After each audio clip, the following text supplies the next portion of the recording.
Good. So do you guys want to talk about how you guys met? So how we met? We met through a mutual friend in high school. Well, actually middle school. And started dating when I went to high school. We dated for a while, and I graduated and joined the Army. I was in the Army for about a year when she flew to Alaska with her mom to visit her sister. And then when she was there, I asked her to marry me. And then shortly after that, she moved to Alaska. We got married in October 2008. And been together ever since. So when you joined the Army, you were stationed in Alaska or you were stationed home? I was stationed in Alaska. Yeah. We're both from Fayetteville, North Carolina. Never wanted to go back to Fayetteville, mainly because it's not a great place to grow up, especially as an adult. Yeah. I've lost a lot of friends in my graduating class that never got out, so the best thing I did was to join the Army and get as far away as possible. They died or they went to jail? They made bad decisions. Yeah, 8 of them have passed away from suicide, drugs, violence. So what, is it a small town or? It's not so small anymore. No, it has significantly grown since we grew up there. Okay, good.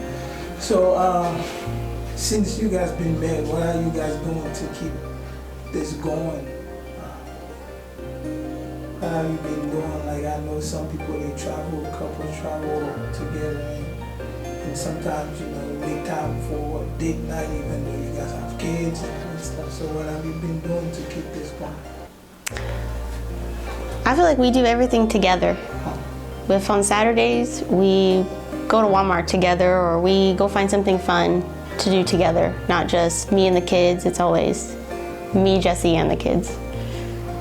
Yeah, and I mean 13 years is a long time, and just putting the family first instead of anything else, it's how we keep it together.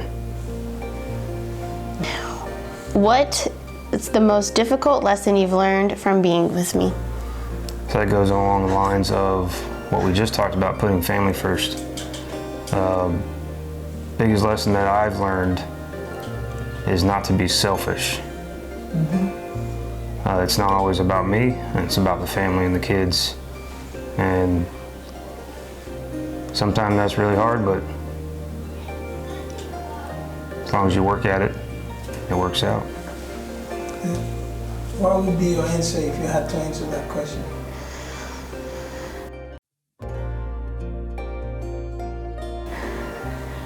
Probably dealing with my stubbornness. I don't know. Probably his stubbornness. He's a little hard-headed at times, but I've learned that if I can get to him, if I just keep talking to him, he understands that I'm right. That's good. So if you had to give some advice to some new couples, it don't have to be anything really deep, what would they be like? What would you tell them? So for me personally, I found someone that's on my side. So been in the Army this month, actually 15 years, and this is our 6th duty station. And she doesn't make a big deal about anything. Like, we have to move.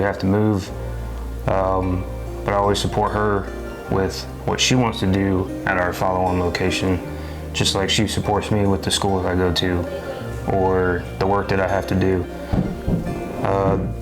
Toughest 3 years of my career was recruiting. She helped me through that. Then we got to Fort Campbell, and being a platoon sergeant takes a lot of time out of my day, supervising 48 people. But I talked to her about it, explained to her like this is the job that I have to do. So she understood the late night phone calls, late night text messages, sometimes having to go out on the weekend at 3 o'clock in the morning to get somebody out of prison, you know, those kinds of things. But I always made it a priority to leave work to go home to the family. Some people, they stay there. I had a platoon sergeant when I was in Alaska, my first duty station. He put up a wardrobe closet and a bed in his office because he never wanted to leave. And I told myself I would never be that person. He wanted to have a wife, though? He had a family. He had a family. That he just, earlier on in his career, he got a divorce. Like, he still had a family, but not married anymore. So, because he always put work first instead of family. Jesse does not do that. Jesse puts family first. That's very important. 5 o'clock rolls around, it's time to go. There's no point in sitting around until 7, 8, 9 o'clock at night. Like, I still deal with, I still talk to people from my old unit. And they're like, well, I'm still at work and it's 1900, 7 o'clock p.m. I'm like, why? Oh, there's paperwork that needs to be done. It should have been done earlier in the day or do it tomorrow. It's not something that needs to happen right now. And if it did, then it should have been brought up earlier or it can be done the next day. It just doesn't make sense to me to always put every single minute of every day into work. Because, like I said, in recruiting, I had leadership that told me that I needed to put recruiting first. My family didn't matter. Well, guess what?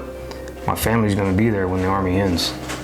The Army's not going to be there for me my entire life. So your advice would be put your family first? Absolutely.